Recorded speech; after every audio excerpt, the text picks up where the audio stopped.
Alright, y'all, it's Monday and we about to get started right now. About to get into prospecting. It's a new month. We want to flip the calendar over. It's July.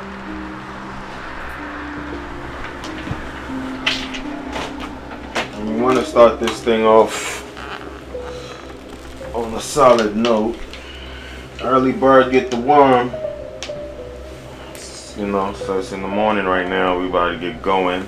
A lot of properties expire every first of the month from the previous month. So we about to get right into it.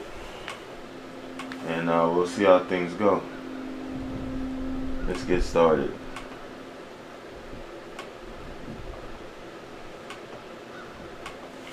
Three rings. On to the next. Looking for no's, y'all. We need a lot of no's. I need somebody to tell me no. That's what I want to hear right now. I know most people go out looking for yeses. We go out looking for no's. Ain't scared of rejection, you know what I'm saying? I don't know. You not Jonathan, sir? Okay. Got it. Alright, sir. Jonathan is the man today. That's why everybody's calling him. I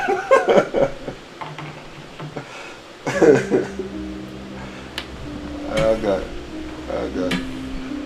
Wrong number. We're 1 hour in. Just a couple contacts. Well, I spoke to more people, but I don't count those. Like the wrong numbers, I don't count them as contacts. I write down how many people I speak to per hour. There's pretty much is the law of averages. Based on the number of contacts you have, you end up getting deals on that. But the people with wrong numbers, I don't write those as contacts. Contacts to me are people that are interested in real estate, whether they are or not. When I speak to the owner, I consider that a contact. But if it's just the wrong number, I don't write those down. And I, try to track how many total. Hello? Yes, sir. I was hoping to speak to you, please. Yes, my name is Raymond. I'm a local realtor. I was hoping to ask you a quick question about the home for sale. Would that be okay? Right. So we contacted that number. Yeah, but I try to track them down, like how many contacts I get per day, how many convert into leads, how many listing appointments. There's I don't want to say a formula, but there's just an average of based on how many people you speak to, you get X amount of listing appointments. So it's all a numbers game, really. What I'm trying to get better at now is I call pretty much a certain radius in Maryland. But now that I got deals in the pipeline and things like that, as I still call everybody, but I narrow down my search to my local area. So anybody here that I see that's in my local area, I transfer them to a separate folder. And I'm going to focus a little bit more. It saves me driving because, I got a couple listings. One is an hour drive away, one is about an hour and a half drive away. Then I had one that was about 45 minutes or an hour drive towards the Eastern Shore and the Chesapeake Bay Bridge. That one sold, but it's like, I want to keep it closer. When you try to get going, beggars can't be choosers. You just take what you get. But as now that you're getting deals, you can be a little bit more picky. I try, unless I know the person, I try not to go below a certain dollar amount on a listing. At the same time, I don't try to go for the super luxury properties. That's not my area of expertise just yet, so I don't even bother with those. I keep my price point about $1 million to, that's the wrong number, about $1 million to like, I could do 300,000 and above, you know, million, 1.5, reasonable. I don't want to chase the luxury market just yet. You don't want to be a jack of all trades, that's all I'm saying. You know, for instance, I know a buyer that's looking at something high end, I service them all day, but as far as the listings, I want to narrow it down to a certain price point, a certain neighborhood, and then grow from there. You know, you can be an expert in relocation market. You can be an expert in condos. Some people are experts in rental properties. Everybody has their thing.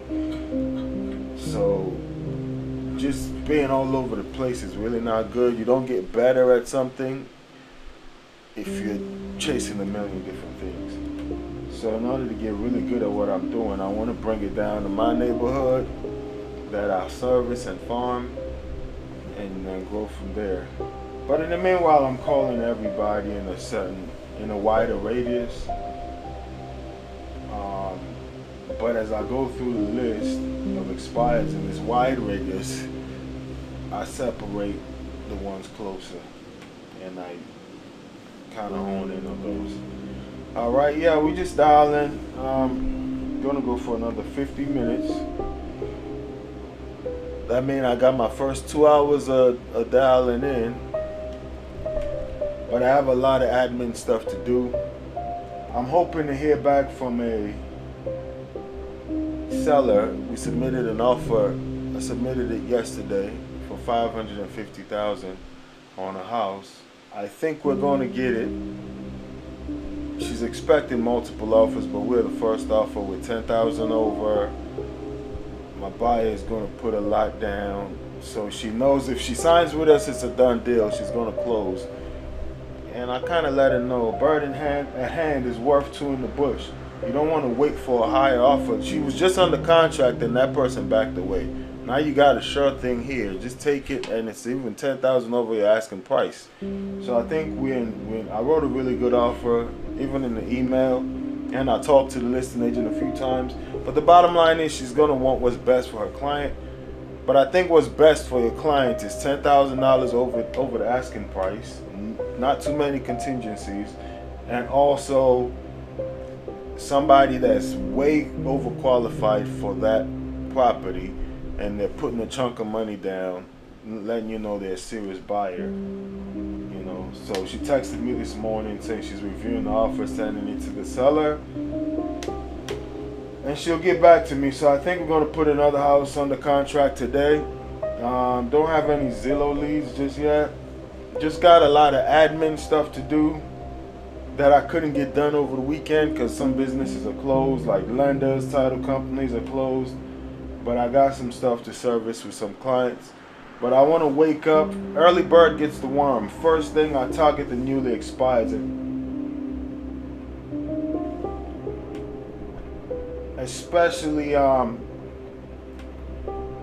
first day of the month, you get a ton of expires. Today we had almost 160 listings that expired. One of mine was going to expire yesterday and would have been on this list. But based on the service I provided to the customer, she re-signed with me and extended it for a month. And we may have a couple people interested. That's why she also re-signed. We're already talking to a few potential buyers. You don't want the listing to expire and one of these people, by the time you re-sign, they look for something else. So we kept it going. I thank God for that. Yeah, so it's pretty good right now. It's summertime. Things are heating up. But you got to get up, hit the dialer. I'm going to do about 3 hours of admin. Then I get back on the dialer later on in the day. Unless I get like a Zillow lead requesting a showing or something. I'm going to get back on the dialer and for another 3 hours. So I might do 5 hours of cold calling a day. So this is the daughter. And that lady, mother has passed away. And the home is under contract anyway, so under contract. I don't know why I made this list, so you just want to leave a note.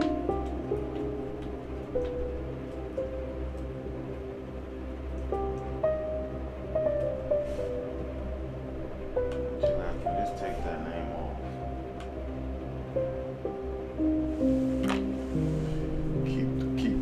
Keep calling. So this is Raymond. I'm a local realtor. I was hoping to ask you a quick question about the home for sale. Would that be okay? Okay. I saw it came off the market. You still staying with the same agent? Okay, understood. Thank you very much, sir. Expired, but he's staying with the same agent. Already signed.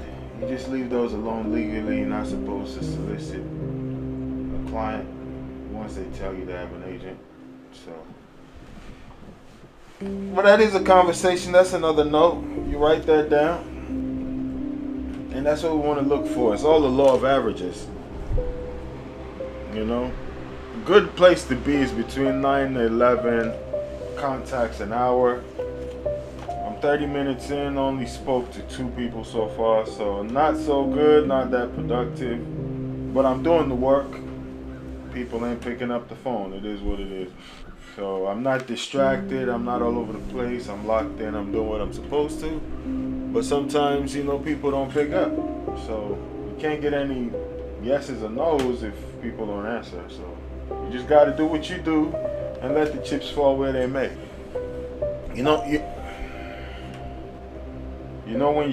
When you get good at cold calling,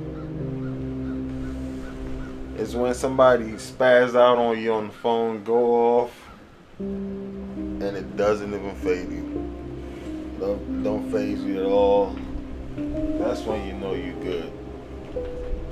Hello, I was hoping to speak to Audrey, please.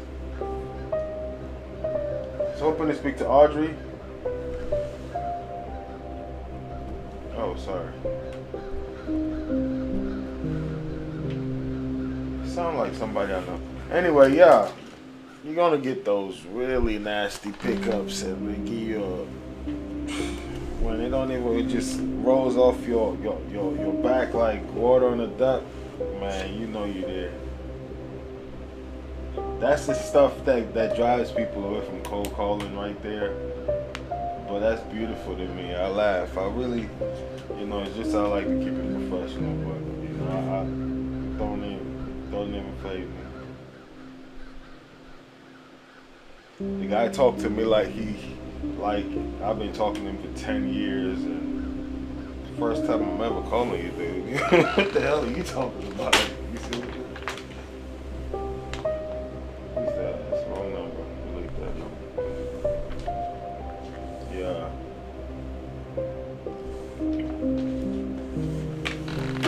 So sometimes you see where they're coming from too. Maybe a lot of people have been calling him. And don't take it personally. That's what you look for. You look for the nose. Almost there. I think I got 6 more contacts, maybe 4 numbers each.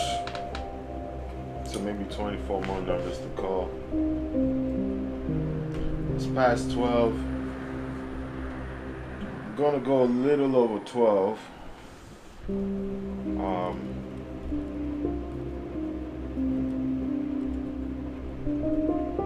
It's going to stop at 12 p.m. Started a little late this morning, but I've done about 2 hours.